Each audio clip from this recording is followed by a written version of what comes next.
नमस्कार साथीहरु, सोसाङ्कीमा तपाईलाई स्वागत छ र आजको भिडियोमा चाहिँ हामी सी मा चाहिँ अरिथमेटिक अपरेटरको चाहिँ कुरा गर्छौं। र अरिथमेटिक अपरेटर भनेको के त? अरिथमेटिक अपरेटरले चाहिँ तपाईको दुईटा भ्यालु माथि चाहिँ अरिथमेटिक अपरेसनहरु चाहिँ गर्छ।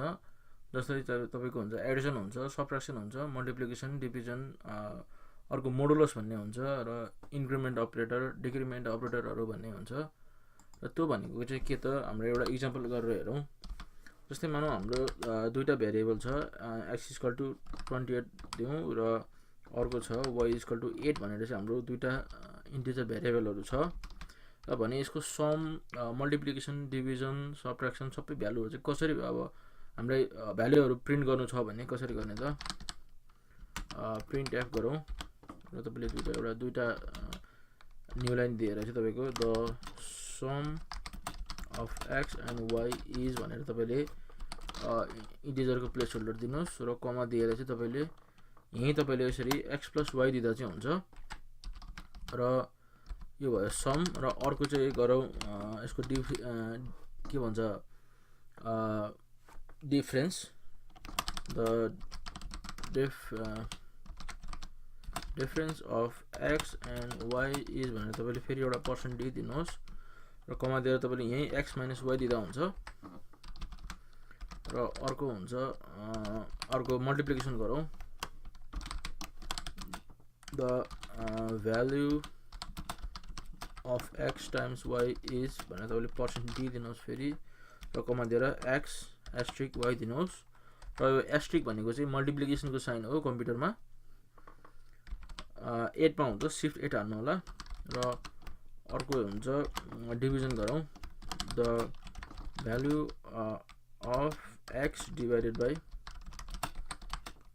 y इज भनेर तपाईले फेरि % d दिनुहोस् र यसमा चाहिँ x / y, यो स्ल्यास भनेको चाहिँ डिभिजनको सिम्बल भयो। र यो भयो तपाईको चारवटा बेसिक अरिथमेटिक अपरेटर भयो। र अर्को हुन्छ मोडुलस। मोडुलस भनेको के त? रिमाइन्डर। तपाईको कुनै पनि एउटा भ्यालुलाई अर्को भ्यालुले डिभाइड गरेर चाहिँ रिमाइन्डर जति आउँछ त्यो चाहिँ त्यसको भ्यालु चाहिँ मोडुलस अपरेटरले चाहिँ निकाल्छ। र मानौ हामीलाई चाहिँ x लाई y ले डिभाइड गर्दा रिमाइन्डर कति आउँछ भनेर पत्ता लगाउन मन लाग्यो भने चाहिँ कसरी गर्ने त? प्रिन्ट एफ तपाईको the remainder of x divided by y is भनेर तपाईले % d दिनुहोस् र यहाँ चाहिँ तपाईले x % सिम्बल र y दिनुहोस्। यो % सिम्बल भनेको चाहिँ मोडुलस अपरेटरको चाहिँ सिम्बल हो। र x मोडुलस y भनेको के त? x लाई y ले डिभाइड गर्छ र x लाई y ले डिभाइड गरेर रिमाइन्डर जति आउँछ त्यसको यो x मोडुलस y को भ्यालु चाहिँ त्यति नै हुन्छ।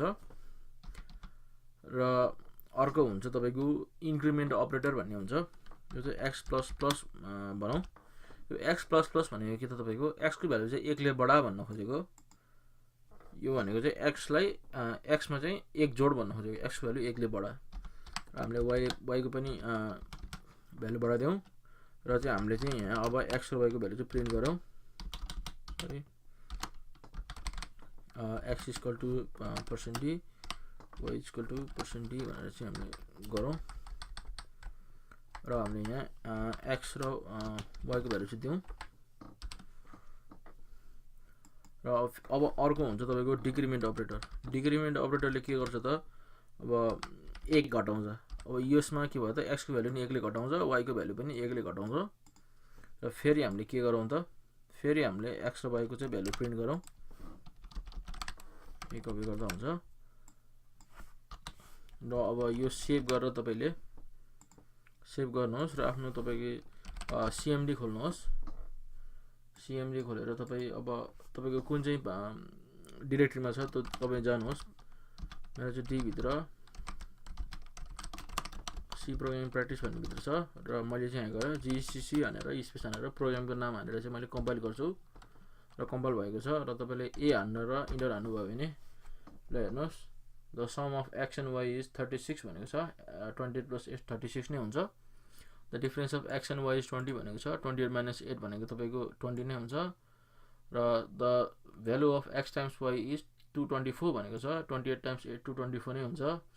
र value of x divided by y is 3 भनेको छ। यो भनेको के त? तपाईको x डिभाइडेड बाइ y 3 कसरी आयो भन्नुहुन्छ भने इन्टिजर डिभिजनमा के हुन्छ त तपाईँको डेसिमल पछिको भ्यालु चाहिँ इन्टिजर डिभिजनले चाहिँ नेग्लेक्ट गर्छ। डेसिमल पछि जति आए पनि इन्टिजर डिभिजनमा चाहिँ त्यो भ्यालु मतलब हुँदैन र इन्टिजरले चाहिँ डेसिमल भन्दा अगाडिको नम्बर मात्रै डिस्प्ले गर्छ।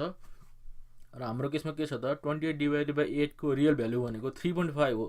तर के गर्छ त इन्टिजरले डिभाइड गर्दाखेरि चाहिँ इन्टिजरमा चाहिँ तपाईँको डेसिमल भ्यालु त हुँदैन। त्यही भएर के हुन्छ त 3.5 को त्यो 0.5 चाहिँ यसले नेग्लेक्ट गरेर 3 मात्रै डिस्प्ले गर्छ। डेसिमल पछिको भ्यालु चाहिँ इन्टिजर डिभिजनमा चाहिँ देखाउँदैन। र अर्को भयो मोडुलस ल हेर्नुहोस् 4 आएको छ।